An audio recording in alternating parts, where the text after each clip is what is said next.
Miriam is an associate professor at the University of California at Santa Barbara. She does work in the area of media effects, new technology, and communication law. Her most recent book, which was published by MIT Press, is Digital Media, Youth, and Credibility.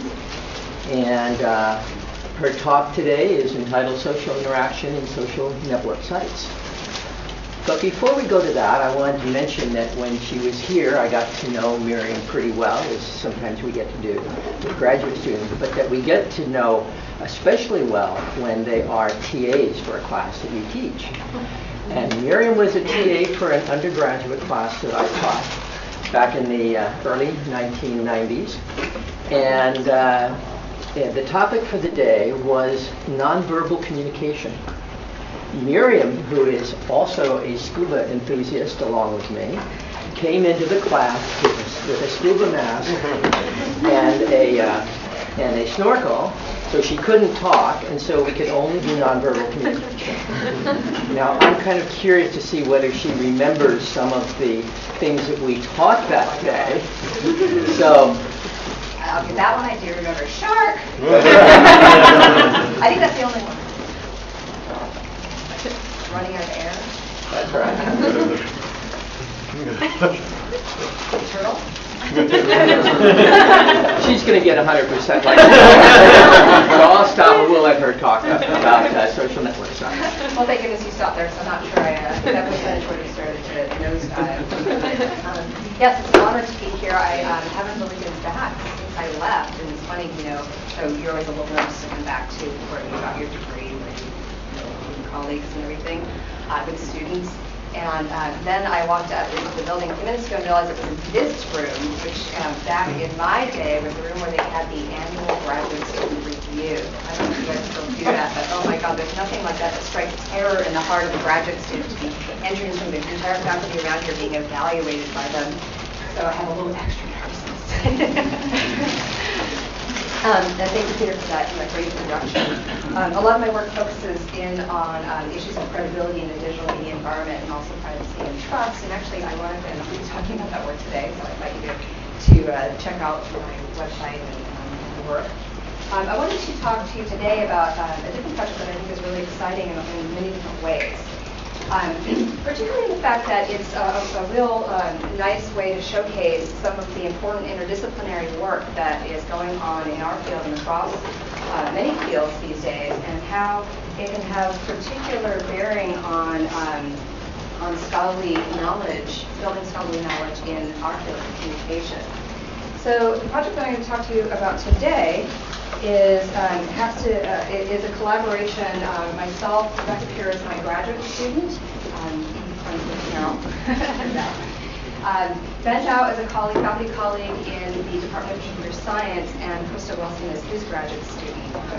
So we all work together on this project and bringing in our different skills and talents and perspectives. I hope that you'll agree by the end of the talk that it can lead to some really interesting results. Okay, so I'm going to be talking about social interaction in social network sites. Okay, there we go. Now, as most of you know, there's tremendous opportunity that has just opened up in the last few years to understand human interaction, patterns of communication, by looking at data that are available. These are natural data that are available in social networking sites, and a number of researchers are starting to do this. Some of us, UXC alum, Nicole Ellison, and myself, are starting to look into this as well as many, many other people.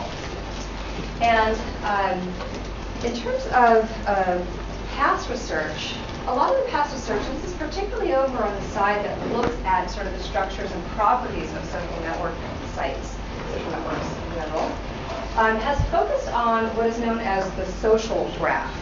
And when we look at the social graph, we're looking at, we're trying to measure characteristics of friend linkages, for example, within something like Facebook. And so the social graph shows patterns of relationships between linked users. So it's really a graph of who's linked to whom within a network, like who are you friends with in Facebook. And people were very excited about the idea of the social graph because they felt that, well, here's a new way. We don't have to do any of those messy self-reports anymore. We can just look at social relationships between people. And everyone was very excited about that. The problem is that the social graph gives you only very limited information about real social relationships. How many of you are friends with someone on Facebook who you really barely know? Like in the real world, you really wouldn't consider them a friend.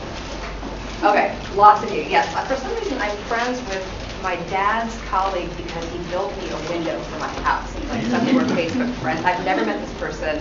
I've never spoken with him in person. I've emailed him about window prices a few times. That's pretty common.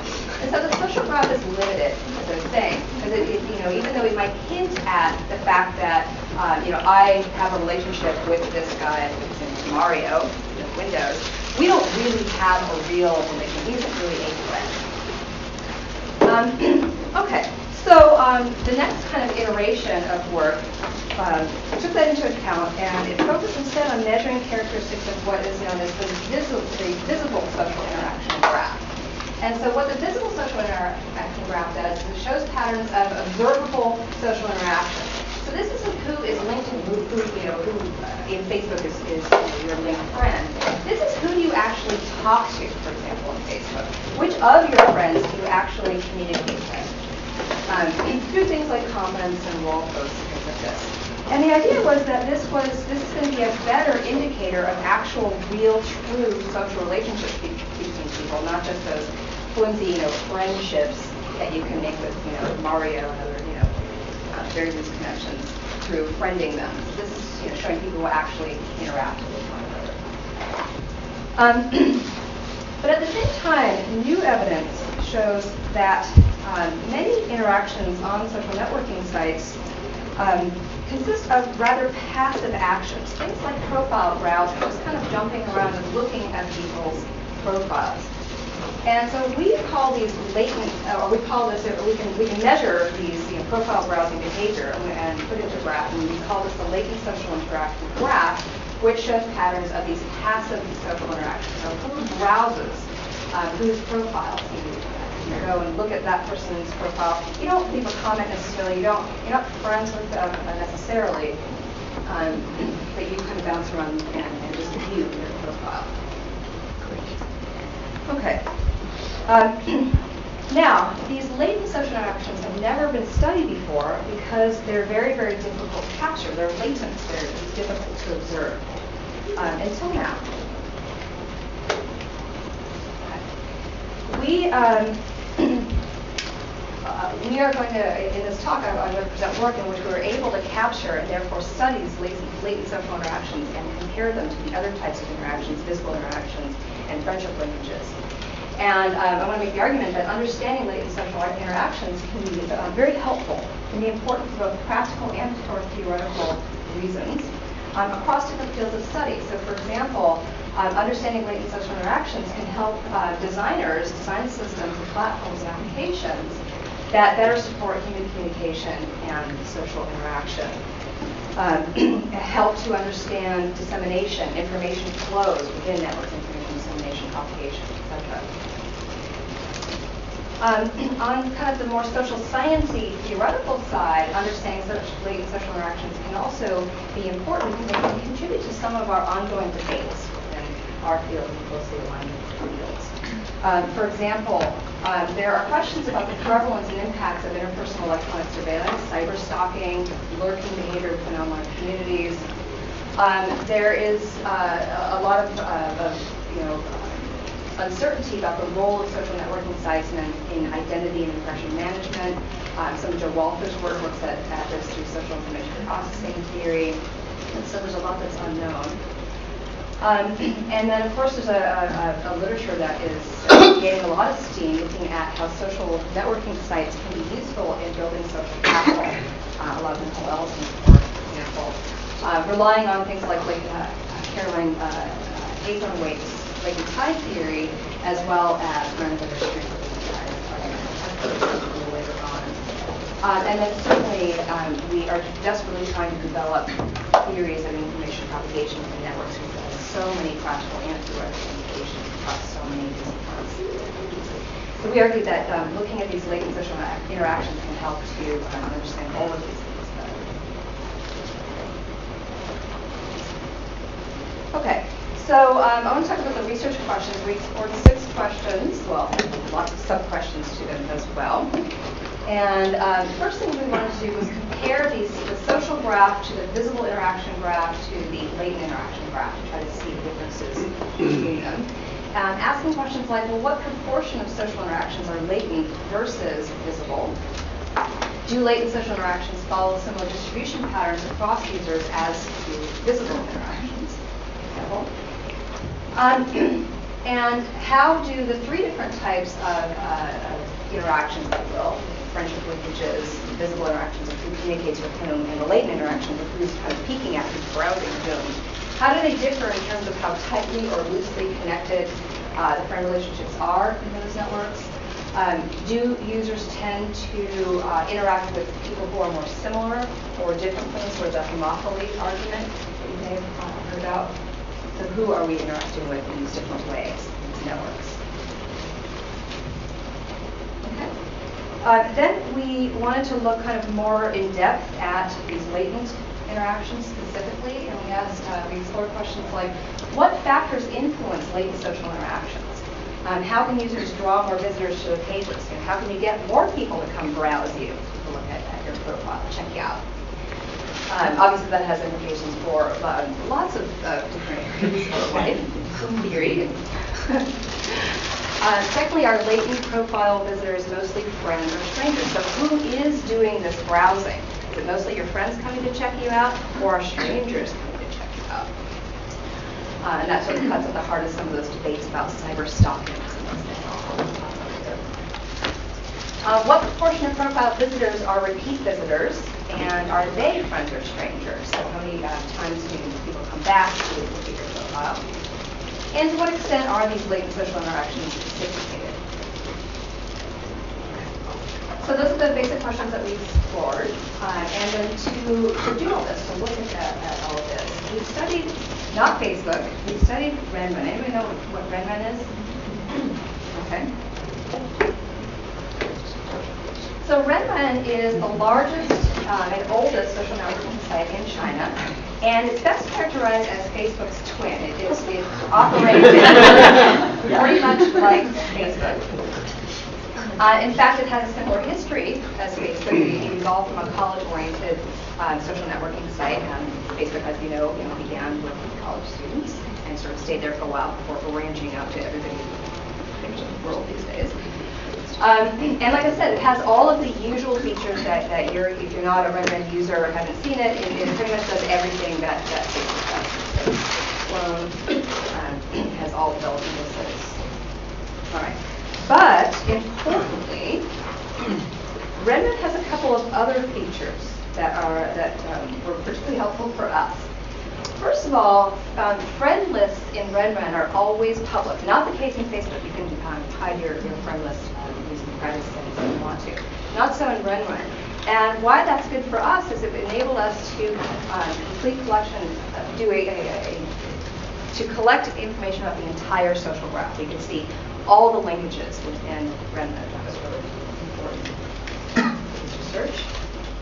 The other very kind of nifty feature of Renren is that each profile displays the 9 most recent visitors. So your profile, you will be able to see the 9 most recent people who had come to visit your profile. And it's not like the people who left messages or comments or sent you a picture or anything like that.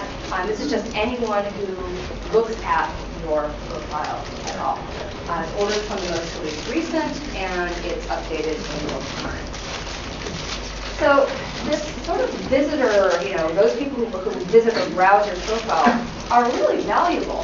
First of all, like I said, previous work focuses only on visible interactions because that's all that we can study, all the data that we could get. We couldn't see these latent interactions because they were invisible. There's no way to get them. And that's why I would say no other major social networking site deals users browsing data, and that's why it's so valuable. So this really was a unique opportunity to study these latent social interactions. Okay. So how did we do this? We crawled the network, and like I said, I worked with computer scientists, so before you start asking all kinds of detailed questions, I'll just put that out there. We did one complete crawl of the entire Renren network, and so this included everyone in social graph. About, at the time, this was in 2009, about 42 million Renren users at the time, and so therefore we collected data about over 1.5 billion French names in the network. And remember, we were able to do that because those friend lists are called. Then we wanted to do a more targeted crawl so that we could literally download everything that was publicly visible. By the way, these were only public profiles that we were able to get. However, at the time, for Renren, the vast majority of the users had public profiles, so we don't feel like we really got such a skewed picture here. And by the way, we did this in conjunction with knowledge and approval of both Renren and PKD. Okay, so we did some targeted crawls of the university network. We collected a complete history of visible interactions, all the comments, all the photos, all the status updates, everything for over about 60,000 users, and that amounted to over 1.2 million visible interactions that we were able to capture. And then we also gathered the recent visitor list, those 9 people who most recently visited your profile. And we did this in successive crawls because, like I said, it's updated in live time, and later we can talk about sort of this iterative crawl method if you'd like to. So anyway, we did this, and we were able to collect over 1.8 million unique profile visit events that we analyzed.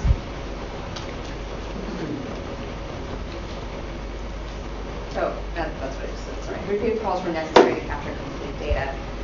So we did these daily crawls. We did this over the course of 3 months toward the end of 2009.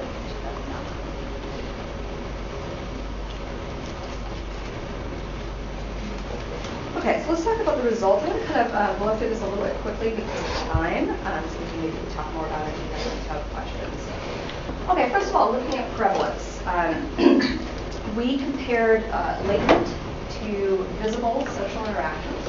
And we found that latent social interaction, this kind of browsing each other's profiles, is much more prevalent than visible social interactions. You can see in this graph here that 28% of all users accounted for nearly all visible interactions. So, relatively small percentage of people who are engaging in this kind of active, leaving comments, visible interaction within the network. Whereas nearly everyone, 93% of all users participated in latent social interaction. So not everybody was talking to their friends, profiles. Not everybody was active in talking to their friends, but almost everybody was active in the sense of browsing around and checking other people out on the network. Much more prevalence.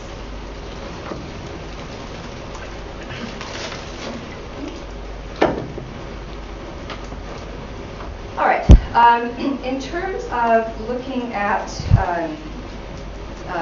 latent, sort of who is being involved in this kind of latent social interaction versus visible social interaction, we found that latent social interaction covers a wider range of friends than do the visible interaction. So most users, around 80%, most users only interact visibly with a very small subset of their friends, about 5% of friends who actually talk to, write comments, etc. In the network. And really nobody interacted with over 40% of their linked friends. And we know from other research, like with Dunbar's number, that you really can't, past a certain point, it's very difficult to keep active kind of interaction with so many people. So that's not terribly surprising because it is very interesting. Now contrast that to the latent social interaction. And here we see most users, 80% of users, view a larger percentage, about a fifth, of their friends' profiles. So they're going and checking in on each other.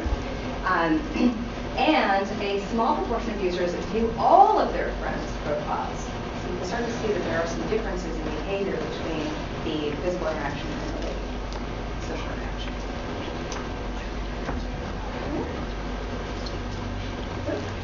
I've lost my cursor. Oh, there it goes. Oh, wait. Where did that cursor go? Now, we also found that, again, not terribly surprising, that when we look at where this different type of interaction is taking place within people's profiles, we see that most people sort of passively consume the photo and diary pages. You go and you look at, you browse the photo page, or you browse the diary. But people are much more active in commenting on friends' profile pages, because that's where the wall is, and that's really where the two-way interaction takes place. In terms of repeat activity, we found less repeat activity in the latent sort of with this profile browsing, latent social interactions, than with the visible interactions. In fact, most people view a profile fewer than 2 times. So usually, you go and you browse a profile, and one-time consumption is enough to get the information, and you don't really need to go back. However, when it comes to visible comments, the visible interactions are much more common in terms of repeat behavior. Most users leave an average of about 3.5 visible comments, and that's nearly twice the activity of interactions. Why? Because if you write a question to your friends, or you write a funny status update, you're probably going to people feel compelled to write something back or make a comment, and then you want to go see what do people think about that witty little remark I put on this morning. So anyways, there's less repeat activity for latent interactions because you can consume that information in one shot versus Okay. Now, to better understand latent social interactions, we analyzed the profile visit histories.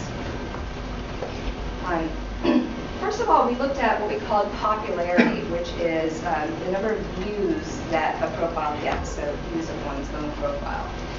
And here we found that there were very, very few highly popular users. There were very few people who had 10,000 or more, or over 10,000 profile views.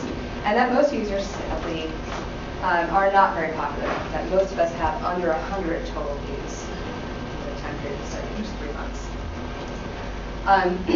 We have a teeny tiny percentage of people who are viewed more than 20 times a day. So these people are very, very popular. People are checking out multiple times a day, but very, very tiny percentage of users fall into that category. Whereas most of us fall into the category where we receive less than 1 view per day. And so these latent social interactions are highly skewed toward a very popular, but very, very small subset of the population. We also looked at this in terms of consumption, which is kind of the flip side of behavior in terms of viewing other people's profiles, not having your profile viewed, but people viewing others. And so, as I was saying, very few people are viewed by a lot of other people. But interestingly, those who are highly viewed, I don't know if celebrities or something, they don't tend to go out and view other people. So they're seen a lot, but that doesn't mean that they go out and look at other people. And so here we have, most users are pretty active in terms of visiting other people's profiles, but we don't find a lot of evidence that they're being visited in return. Oh, and we have to remember that this was true in Renren, which you can see who visits you. Facebook, you wouldn't know who visits, but in Renren you can see it. They're right there, the list of 9 people. So, even though it's in your face, who visited you, it doesn't mean we didn't find evidence that people would go and return the visit to denying that they can see who visited them. Okay. Now turning to this question of who is doing the browsing, who's looking, the composition of the profile visitors. Is it friends? Is it strangers? Interestingly, we found that a slight majority, about 55%, receives most of the profile views from strangers. That's a bit surprising for us. However, this really varied depending on how connected the users were. So we broke this down a bit, and we looked at less connected users, defined as people with less than 100 friends. And we found that most of their profile visits are by strangers. And then we also looked at people who were very highly connected, over 1,000 friends. And again, most of their views were by strangers. However, for sort of what I would call kind of a more normal user, those people with between 100 and 1,000 friends, in that case, we found the opposite pattern, that most of the profile visitors were friends rather than strangers. Okay. In any case, I think it's really interesting here that there's quite a lot of profile browsing that happens between strangers. And this has implications for some of the debates we were talking about earlier with lurking and cyberstalking and things like this, as well as implications for how information is propagated through social networks.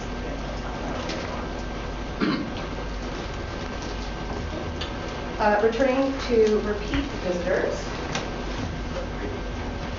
we find that the majority of visitors do not browse the same profile twice.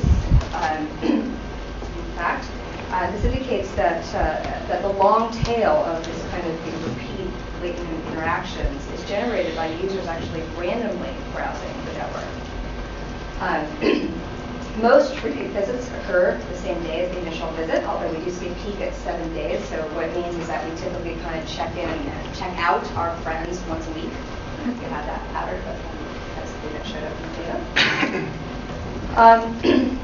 Now, unlike friends, strangers don't tend to build long-term relationships with profile owners, which would seem to indicate that repeat profile viewing behavior should favor friends rather than strangers. People are going to come back over and over to see you. It's probably one of your friends, right? Checking in, seeing how you're doing during the day, reading your status update and who's commented on it, things like that.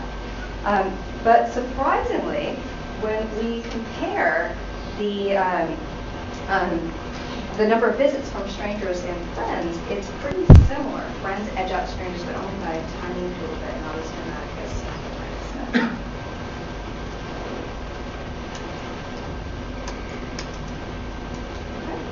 And then looking at reciprocity within these profile browsing, does visiting other users' profiles trigger reciprocal visits? I talked about this a little bit, but we looked at it more in depth here. So what we found is incoming profile views have little influence on users' own profiling behavior. Again, it's interesting because you can see who's browsing you, right, unlike with Facebook. So we found that for the vast majority of users, 93%, less than 10% of those browsing behavior is reciprocated.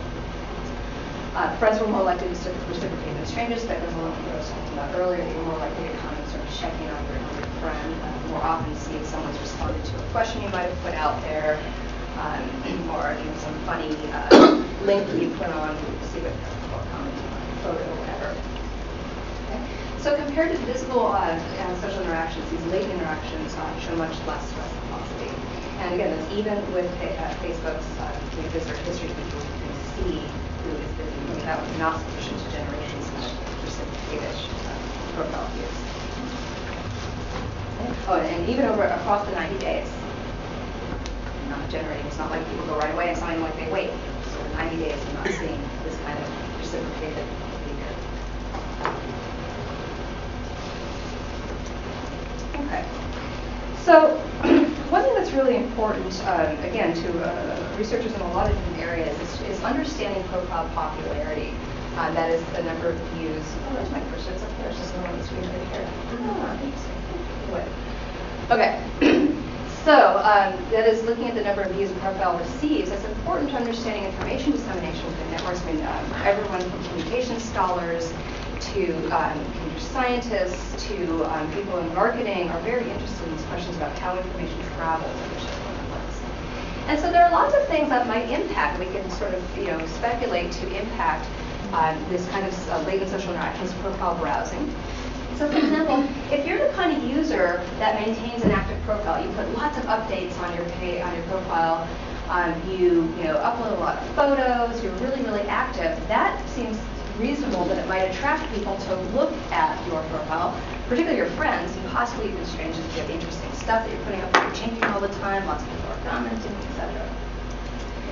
Another sort of suspect in increasing these profile views is the frequency of leaving comments on other pages. So if you're active and you're leaving comments for other people, maybe again that will trigger social norms to reciprocate that kind of behavior and people come check you out and you can keep commenting like that. The number of linked friends would be important too, because the more friends you have, the more opportunities there are for people to come to take a look at your profile and interact with your profile. And maybe how long a user has been active on the network. If you have been on longer, it stands to reason that you have more on your profile, you've developed out your profile, you have more photos, you have more things for people to come and want to view. So those are some of the things that we investigated. And so we calculated the correlation of each of these factors that I just mentioned, and the correlations are shown for instance there, to see each factor's relationship with the latent social interaction and profile views. And I'm going to kind of go through this a bit. If we look at sort of the two, what we call sort of middle popularity groups, this is the people who received within between 100 and 10,000 profile views, so there's other people supposed to view their profile. We see that the number of friends has the highest correlation with this profile viewing behavior, including this kind of what I would call sort of more normal users, not people who are completely isolated and no one's looking at them, not people who are like superstar celebrities or whatever, everyone's looking at them, but people kind of fall into that more middle range category. Okay, and these people sort of, this indicates that these are the people that sort of use the network for what it was, intended for, to share information with friends. And this is also reflected in this other finding that if we look across, especially this 100 to 1,000 views, that really is kind of the most normal of these different groups of people here. If we look at them, we see high correlations across all of those factors that I mentioned in terms of that those things seem to generate profile browsing and social interactions.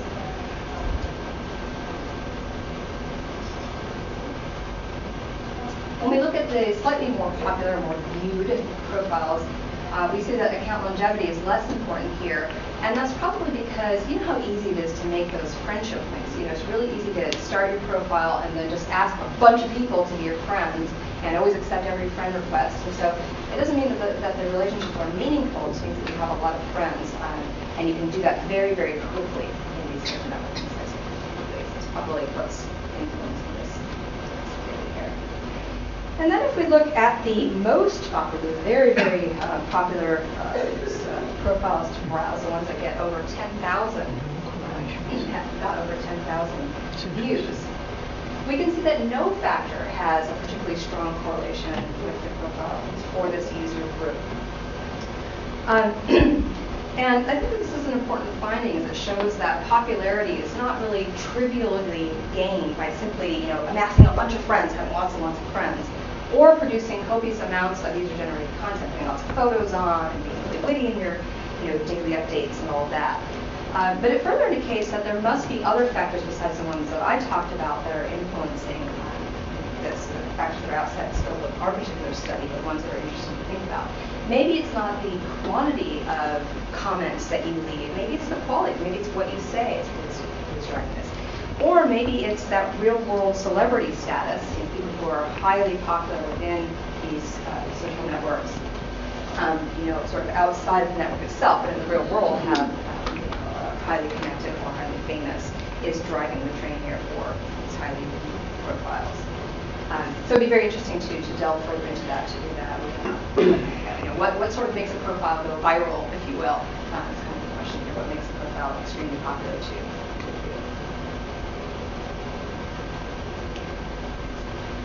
Okay. So far our results show that there are some significant differences between the latent and visible interaction patterns within Renren. We next took a closer look at how different types of social interaction, the social graph, the visible interaction graph, and the latent interaction graph, vary by comparing these graphs and doing some different things. First of all, we looked at relationship strength, that is how tight friend interactions are in each network. We computed a clustering coefficient for this, and those are shown in the first at the top. And we found that connections are looser in the visible and latent interaction graphs than they are in the social graph. And that's simply because not all linked friends, not all these friend links that we have are accurate indicators of real, social relationships, active social relationships between those people. And linked friends with no interaction get removed from the interaction graph. If it's a graph about interaction, you have no interaction. Even though you're linked friends, you don't show up in that graph because it's only showing connections that people actually talk. That produces loose connections between neighbors. And also, since a portion of the latent interactions between profiles from strangers who randomly browse the network, as I was talking about earlier, that lowers the clustering coefficient in the latent interaction graph. And so what we see is that we have looser connections in the visible graph and the latent graph compared to the social graph.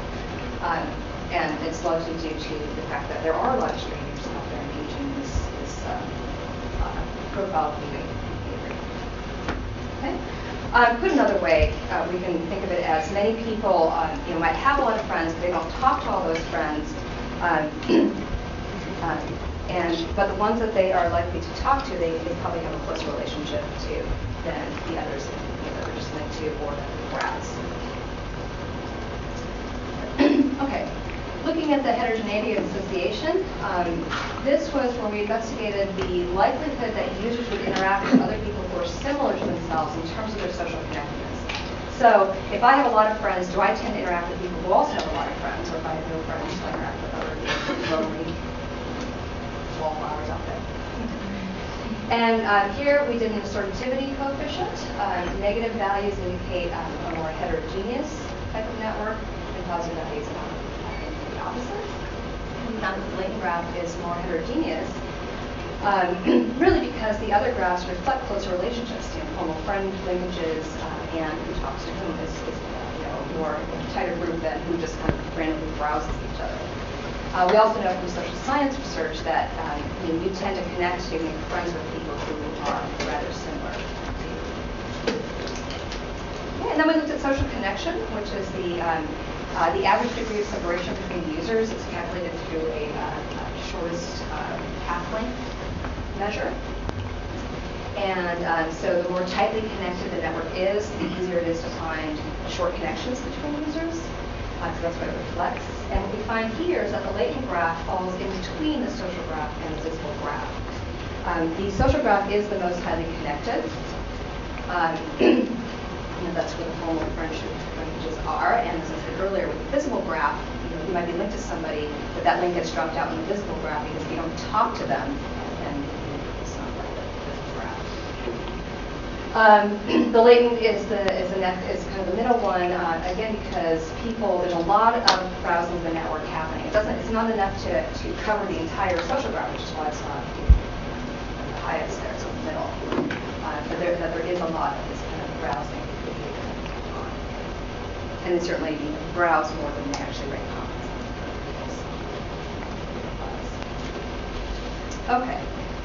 So now I want to turn toward sort of discussing the implications of what we found here. That was kind of the descriptive result of what we the types of patterns of behaviors that we saw. Now I want to think about what we found in terms of these debates that are common in social sciences and communication and what they might be able to contribute or add to the debate. So group insights. I want to do this in a couple different areas. Okay. First, looking at lurking in online communities. As I was saying earlier, there's a good deal of debate about the occurrence of this kind of lurking behavior. And in particular, estimates of lurking within online communities vary quite widely. You reviewed this literature, and some estimates are like, oh, hardly any, 5% of users lurk, and other estimates are, the vast majority of people lurk. So, where does the truth lie? It's difficult to know. And why it's difficult to know, part of the reason why it's difficult to know, is that studies of lurking are typically done through survey methods and self-report. And, if someone's going to ask you, how often do you spy on your friends? What about that old girlfriend or boyfriend? Can you check them out on Facebook? You might not be really willing to say, hey, yeah, I lurk all the time. I'm out there, I'm a cyberstalker. Yeah. And so part of how it may be that the students self-reports, and of course with survey studies, we usually have to deal with relatively small sample sizes, at least in comparison to the type of samples that I'm talking about today. Okay. All right. And interestingly, a lot of people assume that there's not a lot of lurking going on in social networking sites in particular. Why? Because if you think about what these sites are for, they really weren't set up for lurking, for checking each other. They were set up for communicating, right?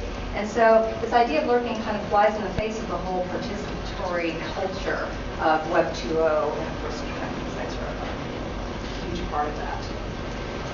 This idea that these types of platforms necessitate active rather than passive interaction due to their very nature of connecting people who are old friends or new friends and getting people to talk more.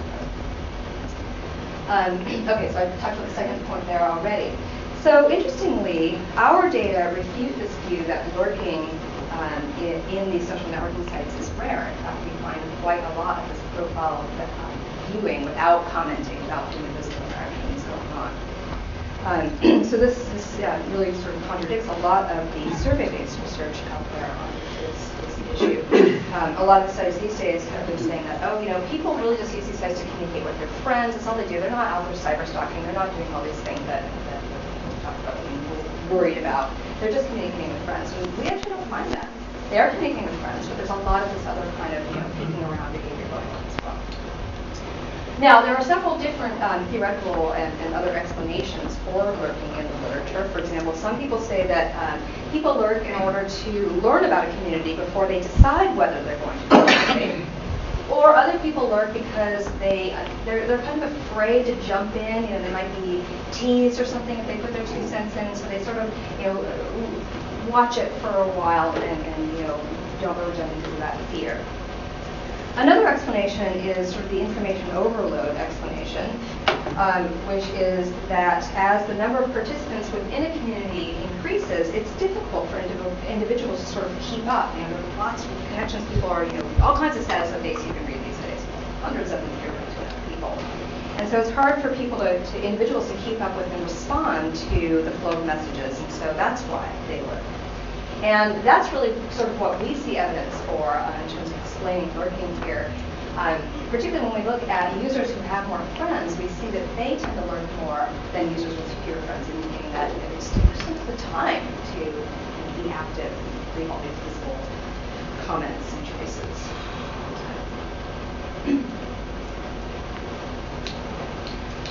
In terms of interpersonal electronic surveillance, this is kind of like cyberstalking. Remember the good old days when Facebook was just starting up and MySpace, and what was the big fear? What could happen to you if you got onto these dangerous spaces? You don't remember? We wiped it clean. We're so in love with Facebook now. It was all the stalkers. Remember the stalkers? All the media reports about the stalkers. Oh my God, you get stalked. The pedophiles are out there, and the young people were taking advantage of these social networks. Beware! All this moral panic surrounding cyberstalking through social networking sites. Then we had, a slew of research coming in, largely survey-based, where people reported not really interacting with strangers. They hadn't had interaction. They don't go onto Facebook to find new friends. They just go onto Facebook to communicate with their existing friends. Lots of studies, again, Ellison and Chip Seinfeld, another graduate of this found evidence for, well, it's really just friends communicating with friends. So like, no big deal. We don't have to worry. Forget all the small panic. However, again, our data show a sizable portion of the interactions that are going on in social networking sites within Renren do occur between strangers. And that's especially true for both more and less popular connected users, as I showed the graph a few minutes ago. And so we believe that these results sort of add nuance to this literature, that who's getting cyberstalked or who's having strangers look at them. The moral panic surrounding this is perhaps more applicable to some user groups and not to everybody.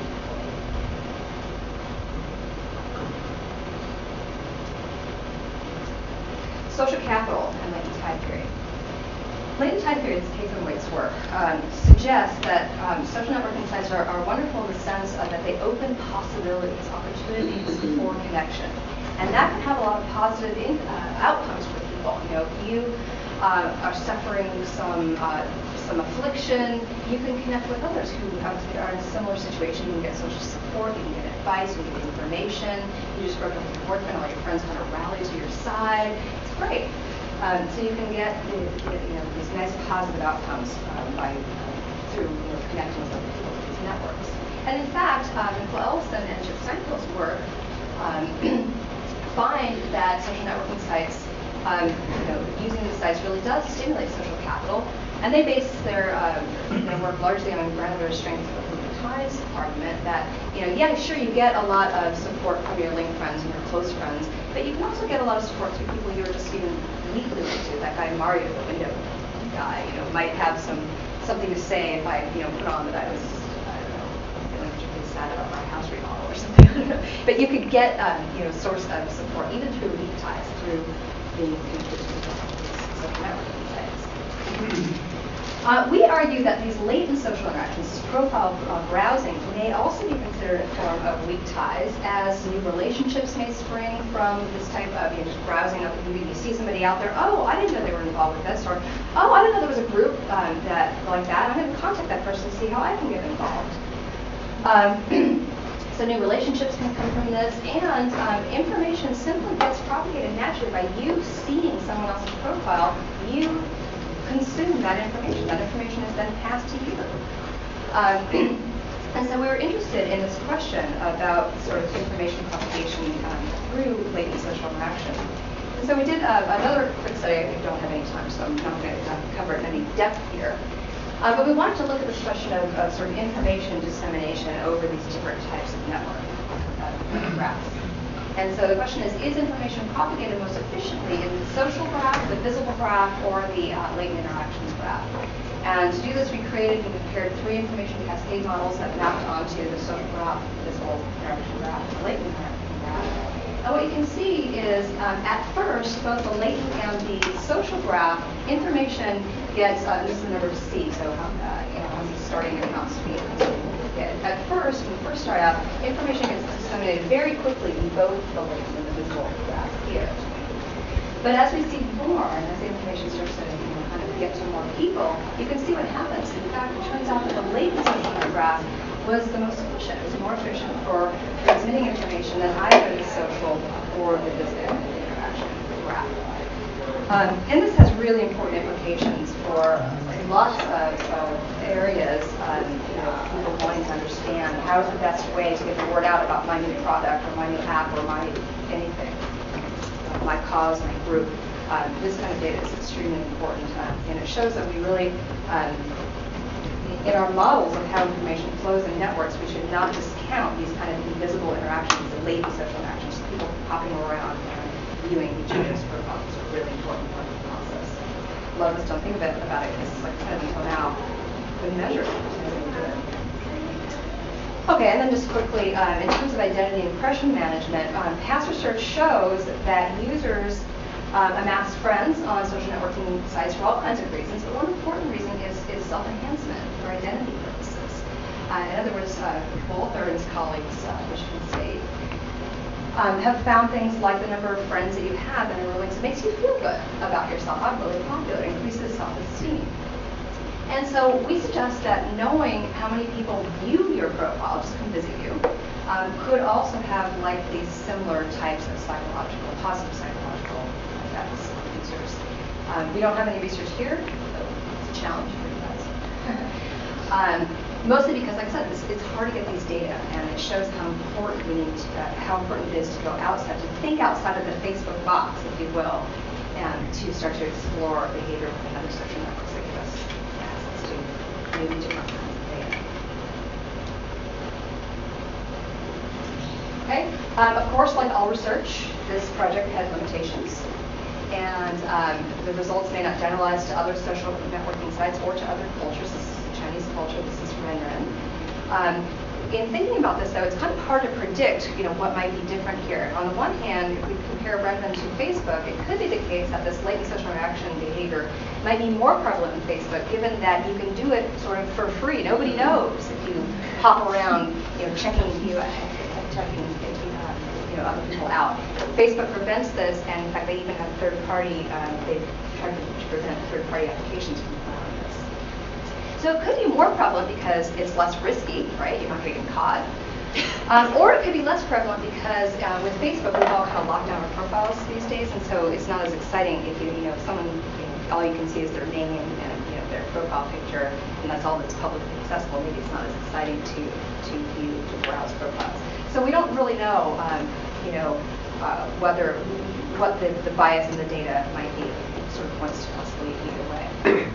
We do have some other data about behavior comparing behavior within Facebook to other popular social networking sites, and we don't see that Renren is real different. Behavior within Renren is real different than behavior within Facebook and other social networking sites. Like I said, the results were based on users with public profiles, but luckily for us at the time, the vast majority of profiles within the networks we studied were public. They were college students, which are the usual issues with studying college students. And social networks change, they're dynamic over time. User behavior changes, trends change, etc. I hate studying information technology. It's so frustrating, it changes all the time. I think Amy Ego once said that you never want to study, you want to always give every technology at least 5 years to settle out before you study it, because you can come to this brilliant conclusion and the next year is completely wrong, and it's passe.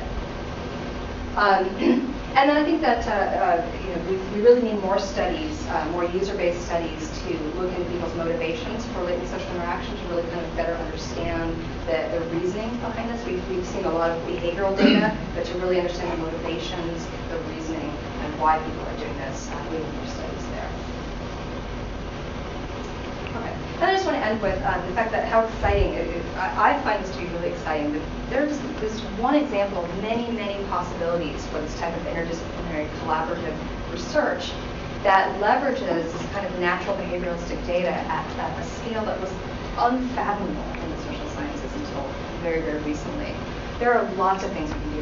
We have records of full wall records, communication between people. If you're an interpersonal communication scholar, fascinating to go through, content analyze, look at connections between people.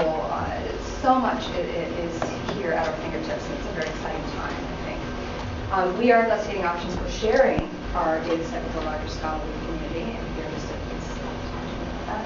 And then just a couple of sites to be published with regard to these projects.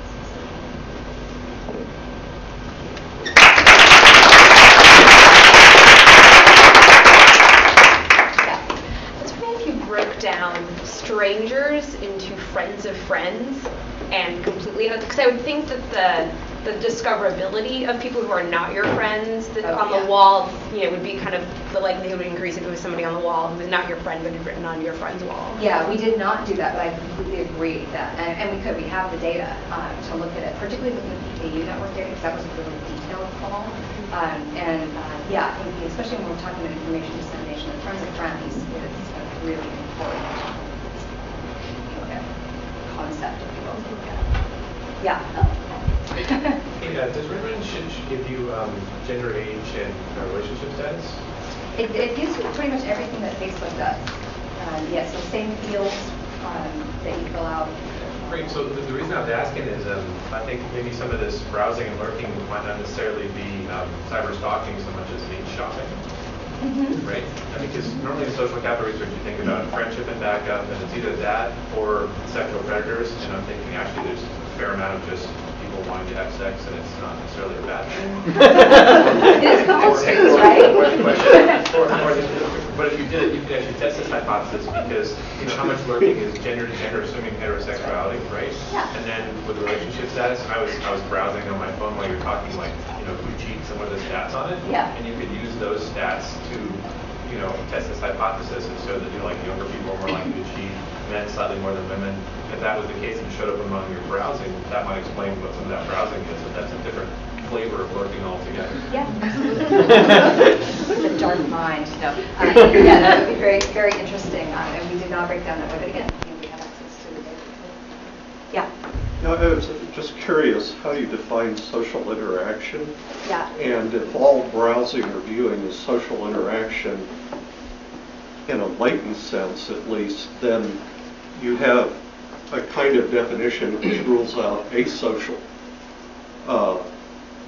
intra-action, which browsing just may be, right? Okay. It's a substitution for connecting with friends. Oh, and right, yes. You're interested in whatever random thoughts are passing through your mind. Right, exactly. And we did kind of define it as social interaction, but I think that's a really important point. And we know from other research in the area that just sort of like this browsing type of behavior, sort of lurking, does make you feel a part of something. You might not be active like in the lurking literature in online communities, You might not be actively participating by, leaving comments, but a lot of the lurkers actually do feel this sense of connection. So it's exactly what you're saying, that it's kind of a substitute in a way. So what you have then is evidence of ritual as opposed to what we think of as live social interaction, repetitive behavior that's Yeah, it could be. It could be. confirmed. So I haven't thought of it in those terms. I think that's a really interesting perspective on it. And I wonder if there'd be ways that we could kind of explore that. I haven't. Well, if Renren is Facebook's twin, does it have a news feed on the first page? Because in that sense, you often, because your friend's information appears in the feed, you don't actually have to have that visitor for there to be a latent social interaction. But the visitor also shows you just who has looked at you at all, not left any news or anything. Right. What I'm saying is, for instance, if my friend has a status update, that shows up in my feed. I don't need to be a visitor to their profile to get the information. At the time in 2009, I don't believe Facebook was doing that quite yet. It came out around that time, where the first page was, I believe. And whatever Facebook was doing at the time is what Renren was doing at the time. I'd have to go back and look at the timeline when they kind of switched that around to not go to your profile page but go straight to. Because that could be an explanation of why you don't view your friend's page, because it all appears. Yes. Yes. That's true. Although if you want to go see a photo, we looked at like the photo page and the diary page and other things. Yeah, that's reasonable. Another question about definitions. I'm wondering how you're defining popularity. Yeah, we actually defined it a couple different ways here, which is a little confusing. I apologize for that. So popularity was defined in different places in the presentation. In one place, I alluded to that, the fact that it's how many friends friend linkages you have. But really, the way that we were using it was how many views of your profile. We call a popular profile, not a popular person, a popular profile, one that is viewed very often, has is in that 1,000 to 10,000 plus range. So that's how we're looking at defining it for this particular study. I did not define it in a real kind of more socially way, in terms of who likes the person more, which is simply profile views, or number of friends. So kind of a crude measure. That's part of the limitation with the behavioral data that we can scrape off of these networks is a lot of times you don't really have the deeper information that you might want about, well, what is popular? Does it mean that someone's really liked, or does it mean that they're visited? And all we have is the behavioral traces visited. Okay. Our speaker next week is Janice Bradway from Northwestern University. She's going to be talking on girl zines in the 1990s, creating organic intellectuals for a new era. That would be interesting. Thank you very much, Miriam, for coming and talking to us. Thank you.